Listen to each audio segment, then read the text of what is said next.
आप सभी को मेरा सादर प्रणाम। मैं doctor Jyoti, school of Sanskrit and Indian studies, Jawaharlal Nehru विश्वविद्यालय में असिस्टेंट प्रोफेसर के रूप में कार्यरत हूँ। आज हम चारवाक दर्शन पर चर्चा करने वाले हैं। चारवाक दर्शन के संदर्भ में यदि पूछा जाए कि सुख किसे कहते हैं, तो कहते हैं अंगनादि आलिंगनादि जन्यम सुखमेव पुरुषार्थः। यही पुरुषार्थ है, अर्थात स्त्री आदियों के आलिंगन से उत्पन्न होने वाला जो सुख है वही पुरुषार्थ है, वही आपके जीवन का लक्ष्य है। जितना सुख भोग सकते हो भोगो।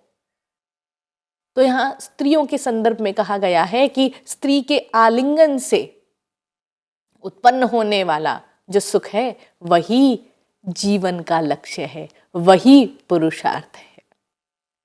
ऐसी इनकी मूल्य मीमांसा है, नीति मीमांसा है। नीति मीमांसा के अंतर्गत चर्चा की जाती है कि जीवन का लक्ष्य क्या है, पुरुषार्थ क्या है। तो बतला रहे हैं अंगनाद्यालिंगनादि जन्यम सुखमेव पुरुषार्थः। लेकिन अन्य दर्शन तो कहते हैं कि ये जगत में जितने भी सुख हैं वो दुखों से युक्त हैं। मान लीजिए आप एक बहुत महंगा फोन खरीदते हैं, आईफोन, आपको बहुत खुशी हुई। क्या 14 प्रो जो भी है, ऐसा फोन आप खरीदते हैं। अब वो जो फोन आपने खरीदा, आपको बहुत खुशी हुई उसको देखकर। वो फोन आपके घर पे एक छोटा बच्चा आया और उस बच्चे ने वो गिरा दिया और उसकी स्क्रीन टूट गई। तो यद्यपि आपको सुख हुआ था, लेकिन वो सुख ही बाद में किसमें परिवर्तित हो गया? दुख। यानी जगत के जितने भी सुख हैं वो वस्तुतः दुखों से युक्त हैं। आप जगत का कोई भी सुख ले लीजिए, वो सभी के सभी दुखों से युक्त हैं। इसलिए हमें सुखों को भोगना ही नहीं चाहिए, ऐसा अन्य दर्शन कहते हैं। तो चारवाक उनका उपहास करते हुए कहते हैं, उनका मजाक बनाते हुए कहते हैं कि ऐसा मत कहिए कि ये जितने भी जगत के सुख हैं वो दुखों से युक्त हैं, इसलिए उसको पुरुषार्थ नहीं मानना चाहिए उस सुख को। क्यों? क्योंकि देखिए जितने भी सुख हैं वो दुख से तो युक्त हैं, ये बात चारवाक भी मानते हैं, होंगे ही। लेकिन ऐसा कोई व्यक्ति जो मत्स्यार्थी, मत्स्य मतलब मछली, मछली को चाहने वाला व्यक्ति मछली को यदि खाना चाहता है तो मछली सामान्य रूप से तो प्राप्त नहीं हो जाएगी, उस पे आपको उसका शल्क भी मिलेगा, उसकी त्वचा, और वो कांटों सहित भी मिलेगी। मछली जब भी आप खाना चाहेंगे तो वो उसकी त्वचा सहित और कांटों सहित मिलेगा। तो आप वो मत खाइए ना, उस दुख को हटा दीजिए। वो चीजें जो आपको दुख देती हैं उनको हटा दीजिए और मात्र सुख का उपभोग कीजिए। तो मत्स्यार्थी सशल्कान सकंटकान मत्स्यान उपादत्ते स यावत आदेयम तावत आदाय निवर्तते। एक जो व्यक्ति है जो सुख को चाहने वाला है, यद्यपि सारे के सारे सुख दुख से अनुस्यूत होते हैं, दुख से युक्त होते हैं, लेकिन उनमें से दुख को हटा दीजिए ना और सुख सुख का भोग कीजिए। जैसे मछली है, उसमें जब भी मछली खाई जाएगी उसमें कांटे तो होंगे ही, उसमें त्वचा तो होगी ही, उस त्वचा को हटा दीजिए, शल्कों को हटा दीजिए, उन कांटों को हटा दीजिए और बाकी जो उसमें उपभुज्य है, जो खाने योग्य पदार्थ है, उसको खाइए। तो दुख को हटा दीजिए, सुख का भोग कीजिए। इसी प्रकार धान्यार्थी, जो धान्य को चाहने वाला है, वो जब भी चावल इत्यादि लेकर आता है तो उसका जो कवर होता है ब्राउन कलर का, भूसा कहते हैं, तो उस पुलाल उसके साथ होता है।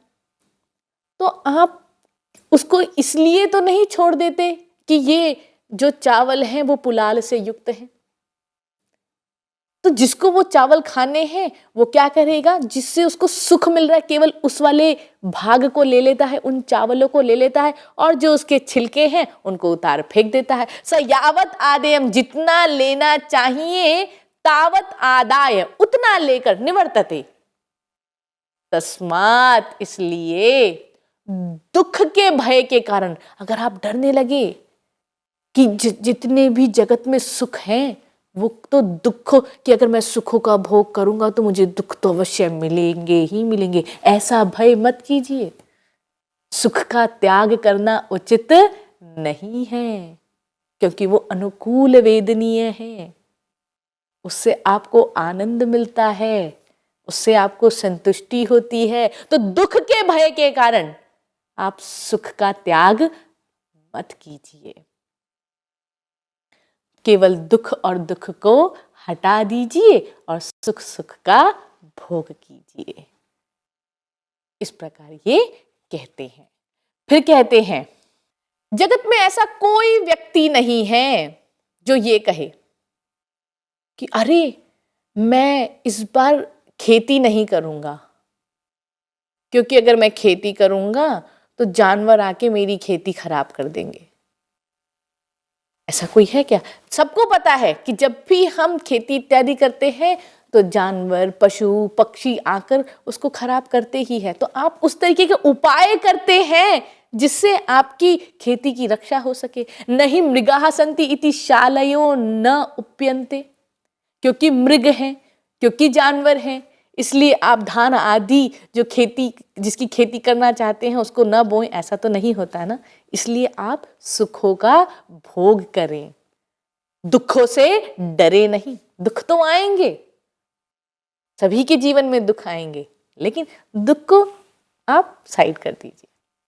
और क्या घर में कभी ऐसा होता है कि अरे भिक्षुक आ जाएंगे इसलिए हम खाना नहीं पकाएंगे, मांगने वाले आ जाएंगे। नहीं भिक्षुकाः सन्ति इति स्थाल्यः नाधिश्रूयन्ते, ऐसा तो नहीं होता ना, क्योंकि भिक्षुक आ जाएंगे इसलिए आज हम खाना ही नहीं पकाएंगे, अपनी बुभुक्षा की शांति नहीं करेंगे, क्योंकि हम खाएंगे तो वो भी आ जाएंगे। तो ऐसा जगत में नहीं होता। अपने सुख को कभी नहीं त्यागना चाहिए, ऐसा चार्वाक दर्शन प्रतिपादित करता है। यदि कश्चित भीरुः दृष्टम सुखम त्यजेत, यदि कोई बहुत डरा हुआ व्यक्ति सामने आपको कोई सुख मिल रहा है उसको छोड़ दे, तो वो पशु के समान मूर्ख है। तर्हि सह पशुवत मूर्खो भवेत। सामने सुख है, आप आराम से उस सुख का भोग कर सकते हैं, और आप कह रहे हैं नहीं मैं सुख का भोग नहीं करूंगा, क्योंकि जितने भी सुख होते हैं उनमें तो सुख को, यदि सुख का भोग करूंगा तो दुख तो मिलेगा ही मिलेगा। तर्हि ईदृशः पुरुषः कीदृशः अस्ति पशुवत, तर्हि सः पशुवत मूर्खो भवेत, वो तो पशु के समान मूर्ख है, ऐसा चार्वाक दर्शन कहता है, प्रतिपादित करता है। तो त्याज्यम सुखम विषय संगम जन्म पुंसाम दुखोपसृष्टम इति मूर्ख विचारणा एषा, ये मूर्खों का विचार है क्या, कि सुख का त्याग कर दो। क्यों? क्योंकि इनका जन्म विषयों के साथ हुआ है, दुखों के साथ हुआ है, दुखों के साथ, दुखोपसृष्टम, दुखों के साथ उत्पन्न होने के कारण इस विषय का, इस सुख का हमें त्याग कर देना चाहिए। ऐसा जो लोग कहते हैं वो कैसे हैं? वो मूर्ख है, ये विचार मूर्खों का है। क्या कोई हितार्थी, हित चाहने वाला व्यक्ति ऐसा करेगा कि तुष कणोपहितान, तुष के कण से उपहित, तुष के कण से युक्त, मतलब चावल आदि जो बहुत उजले चावल हैं उन चावलों को छोड़ देगा क्योंकि उसके ऊपर तुष के कण लगे हुए हैं, क्योंकि वो तुष के कणों से युक्त है, क्योंकि उसके ऊपर वो पुलाल लगा हुआ है, उसको कवर लगा हुआ है। तो ऐसा कोई बहुत यदि डरा हुआ व्यक्ति है जो दुख के भय के कारण सुख का भोग नहीं करता, तो वो तो क्या है? मूर्ख है। इसलिए कहते हैं यावत जीवेत सुखम जीवेत ऋणम कृत्वा घृतम पीवेत। जब तक जी रहे हो सुख से जियो और ऋण लेकर घी पियो। भस्मीभूतस्य देहस्य, एक बार ये जो देह है ये भस्म हो गया, पुनरागमनम कुतः, तो उसका आगमन होता ही नहीं। तो जब आप सब चीजों का भोग कर चुके हैं तो मृत शरीर से थोड़ा ना कोई वापस चीजें अपनी मांग लेगा। इसलिए जब तक हो सुख से जियो, खूब सुख का भोग करो, ऐसा विचार है चारवाक दर्शन का। तो आज हमारी यह कक्षा यहीं समाप्त होती है। आप सभी का बहुत बहुत धन्यवाद। अगली कक्षा में भी हम चारवाक दर्शन को और जानेंगे। नमामि।